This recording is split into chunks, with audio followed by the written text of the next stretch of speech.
বিসমিল্লাহির রহমানির রহিম।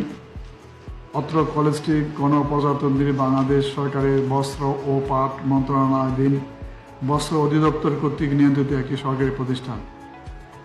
এই প্রতিষ্ঠানটি 2.97 একর জায়গায় 1918 খ্রিস্টাব্দে বয়ন বিদ্যালয় হিসেবে আত্মপ্রকাশ করে।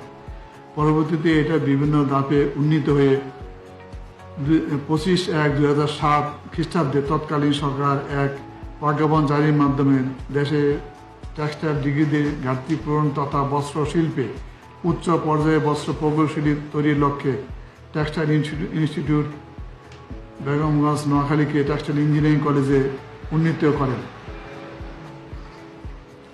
গণপ্রজাতন্ত্রী বাংলাদেশ সরকারের ভিশন 2021 বাস্তবায়নের লক্ষ্যে বস্ত্র শিল্পে দেশে ও বিদেশে এক্সিকিউটিভ লেভেলে দক্ষ মানব সম্পদ তৈরির লক্ষ্যে টেক্সটাইল ইঞ্জিনিয়ারিং কলেজ নোয়াখালী গুরুত্বপূর্ণ ভূমিকা পালন করছে।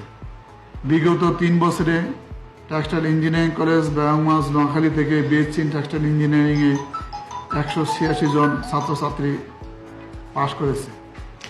2019 সালে কলেজে 113 জন শিক্ষার্থী ভর্তি করা হয়েছে।